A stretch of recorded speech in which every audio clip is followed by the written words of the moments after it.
لبخند تو را به دنیا ندهم، با عطر هوایت به رویا بروم. وقتی که تو باشی دل آرام شوم، جانم تو بخند که آرام شوم.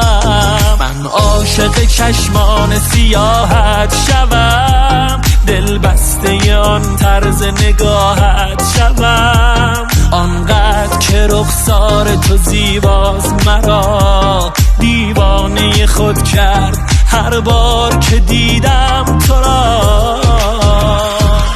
تو شدی جسم و جان من، گل مهربان من، تو شدی بهار